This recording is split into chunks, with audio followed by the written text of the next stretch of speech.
So the fascia of the orbit.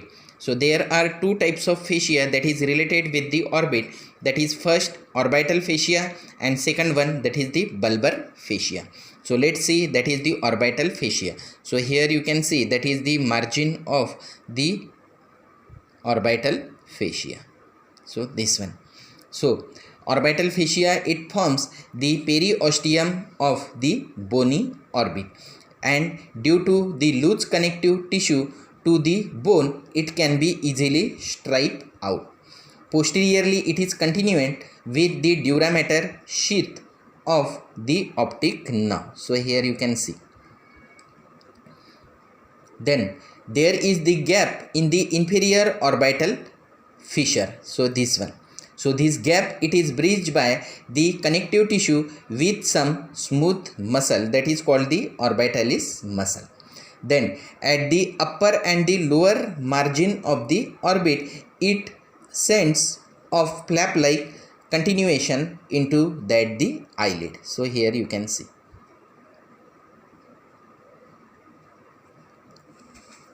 Next to it, that is the bulbar fascia.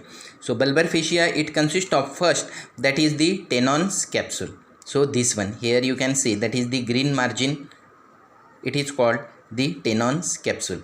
So the Tenon's capsule, it forms the thin loose membranous sheath around that the eyeball, extending from the optic nerve to the sclerocorneal junction. So this one. So here you can see that is the sclerocorneal junction. So it should be covered the optic nerve as well as the total part of the eyeball till to that the sclerocorneal junction.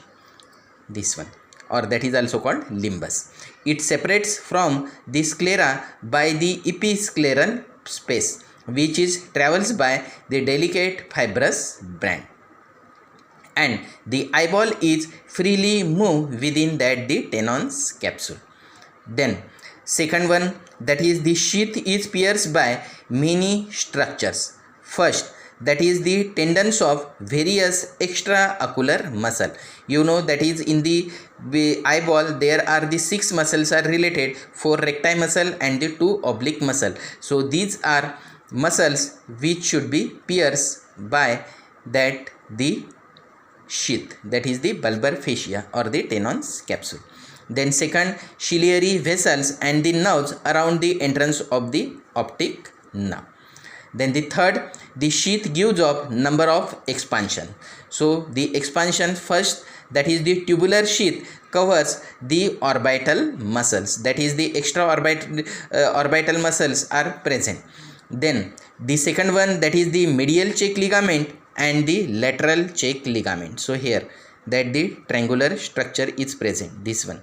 So that is medial cheek ligament, and this inferior side that the triangular structure is present, that is called the lateral cheek ligament. So the medial cheek ligament, it is a strong triangular expansion from the sheath of medial rectus muscle, and it is attached to the lacrimal bone. Then the lateral cheek ligament, it is a strong triangular expansion from the sheath of the lateral rectus muscle, and it is attached to the zygomatic bone. So this one, zygomatic bone. Then the lower part of the Tenon's capsule, it is very much thickened, and the name as giving the suspensory ligament of the eye or the suspensory ligament of the Lockwood. It is expanded in the center, narrow and its extremities, and it is slung like a hammock below the eyeball. Then it is formed by the union of the margins of the sheath of inferior rectus muscle and the inferior oblique muscle with the medial and lateral cheek ligament. So this one. Then the extraocular muscles of the eyeball. So here in this diagram you can see that is the extraocular muscle. So there are the 6 muscles are present, that is the voluntary muscles and the involuntary muscles. So the voluntary muscles, it consists of the four recti muscle, that is the superior rectus muscle, inferior rectus muscle, the lateral rectus muscle and the medial rectus muscle, and the two oblique muscle, that is the superior oblique muscle and this is the inferior oblique muscle. And the next muscle is present, that is the levator palpebrae superioris, which is present into that the upper eyelid, and that is help for the elevation of the upper eyelid. After then, that is the involuntary muscles are present in relations with the eye. So first, that is the superior tarsus muscle and the inferior tarsus muscle. The posterior view related with, that is the voluntary extraocular muscle. Then let's see, that is the involuntary muscle, that is the superior tarsus muscle and the inferior tarsus muscle. So the superior tarsal muscle, it is deep portion of the levator palpebrae superioris muscle, and it is inserted on the upper margin of superior tarsus and it elevates the upper eyelid. So that is the main important function which is done by the superior tarsal muscle. Then the inferior tarsal muscle, it extends from the facial sheath of the inferior rectus and the inferior oblique muscle. Then it is possibly depresses the lower eyelid. So that is the functions which is done by the inferior tarsus muscle. Then let's see, that is the voluntary muscle. So that is the four recti muscle. So this one superior rectus, inferior rectus, lateral rectus and this is the medial rectus. So these four recti muscle, they are arises from the common annular tendon or the tendinous ring, and this ring is attached to the orbital surface of the apex of the orbit. So here in this diagram you can see, that is the medial, lateral rectus, superior rectus, inferior rectus, and that should be forming, that is the tendinous ring, and it is attached to the apex of the orbit, and it encloses the optic canal and middle part of the superior orbital fissure. Then the superior oblique, it arises from the body of the sphenoid bone, superomedial to that the optic canal. So here that is the optic canal, that is superomedial side. Then the inferior oblique, this one, it arises from the orbital surface of the maxilla. So that is the inferior oblique, it is originate from the orbital surface of maxilla lateral to that the lacrimal groove, and the muscle is situated near to the anterior margin of the orbit. Then the next muscle, that is the levator palpebrae superioris. So it arises from the orbital surface of the lesser wing of the sphenoid bone, antero-superior to that the optic canal, and the origin of the superior rectus muscle. So in this way that the muscle should be originate. Then the insertion of this muscle. So the recti muscles are inserted into that the sclera. So here in this diagram, that is the four muscle, superior, inferior, lateral and the medial rectus. So that should be inserted into that the sclera a little posterior to that the limbus. So here you can see that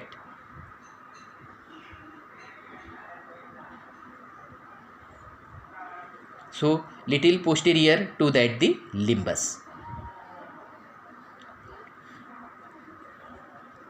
The tendon of the superior oblique, it passes through a fibrocartilaginous pulley which is attached to that the trochlear fossa. So here you can see, and this pulley is attached to that the frontal bone.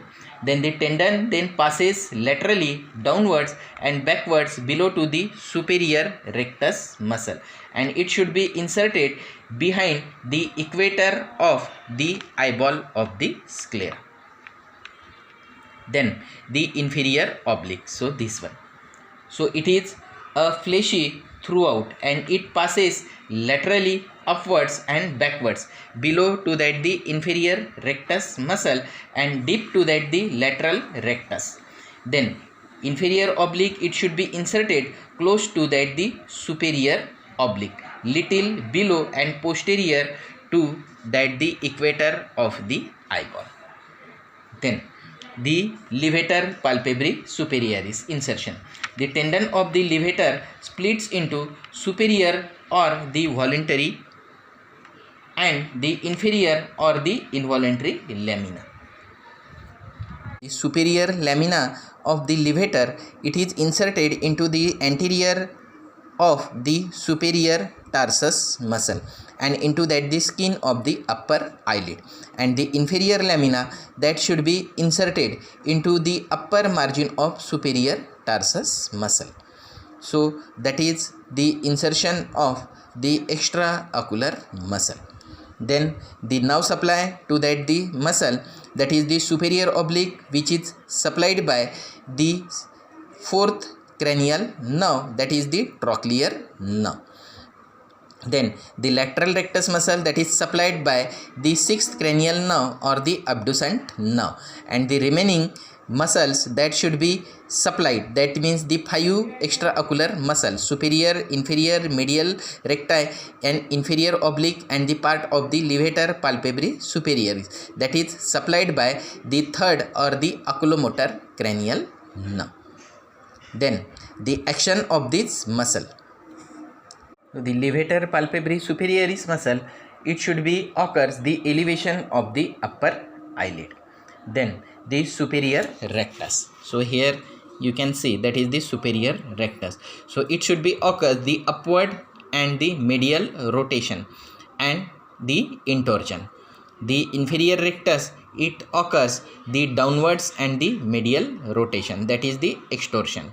Then the medial rectus, so this one, that occurs the medial rotation. The lateral rectus muscle occurs the lateral rotation. Then the superior oblique muscle, it should be shows the downward direction and lateral intorsion. Then the inferior oblique muscle, it should be occurs the upward, lateral and extorsion. So these are the function which is done by the extraocular muscles. Then the blood supply. So it is supplied by the ophthalmic artery. So this one, which is the branch of the internal carotid artery. Then next one, that is the central artery. So this one, this is the central artery, which is the branch of the ophthalmic artery, which supplies the retina. Next one, that is the lacrimal branch. So this one, that is called the lacrimal artery. Then next to it, that is the artery is present into that the another diagram. So here, that is the ciliary artery, this one, the long posterior ciliary artery and the short posterior ciliary artery. So that is also supply to that the muscles and the eyeball. Then the venous drainage, that is the superior ophthalmic vein and inferior ophthalmic vein. Then the lymphatics, it should be drained into the preauricular or the parotid lymph nodes. Then the nerve supply of these region, that is the optic nerve, this one majorly. Then that is the oculomotor, trochlear, the branches of the ophthalmic and the maxillary division of the trigeminal nerve, the abducent nerve and the sympathetic nerves. So these are the nerve supply related with that the eyeball and the extraocular muscle. Then let's see that is the applied or the clinical anatomy. First clinical point, that is the strabismus, or that is called the squint. So the unilateral paralysis of the individual muscle due to involvement of the nerves produces the strabismus or the squint, means that is the deviation of the eye to the opposite side, and that may result into that the diplopia. So diplopia that should be occurs, that is due to the image or the light from the object, it is not focused on the identical areas of the both retina. The real image falls on the macula of the unaffected eye, and the false image for present on the peripheral part of the retina of paralyzed eye. So that can occur the diplopia. Then the muscle paralysis that should be occur, that is the lateral rectus paralysis muscle, it should be occurs the medial squint, and the paralysis of the medial rectus muscle, it should be occurs the lateral squint. So the paralysis of levator palpebrae superioris muscle, which is present into the upper eyelid. So it can occurs due to the involvement of the oculomotor nerve, which leads to complete ptosis, means that is the drooping of the upper eyelid. So the suspensory ligament of the eye, here you can see that is the suspensory ligaments. So it remain intact with the floor of the orbit, and if the orbit should be fractured or the maxilla is removed surgically, the eyeball does not sac. Then next to it, if the tenant fascia it is not damaged and artificially eye is planted subsequently within the socket of the tenant's capsule, and it also able to move that the eyeball, because that is the tenant's capsule, it is the covering of the total part of the eyeball till to that the limbus, and within that the capsule eyeball should be freely movable. Next clinical point, that is the eyeball that is supplied by the central artery, which is the branch of the ophthalmic artery. So here you can see the central artery.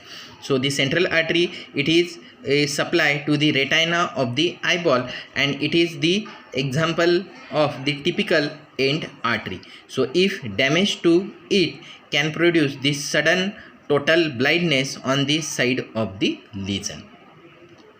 Then next to it, that is the ciliary ganglion. Here that is the ciliary ganglion.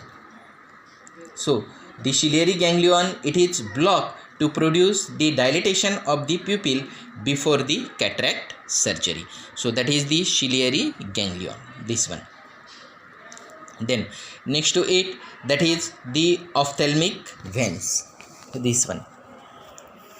So because of the ophthalmic veins drain into that the cavernous sinus, so this one, and it communicates with the extracranial veins. So they act as a route through which the infection can spread from outside to inside the cranial cavity. So that is the important clinical features related with the veins of the eyeball. So these are the clinical points related with the eyeball and the extraocular muscle and the orbit.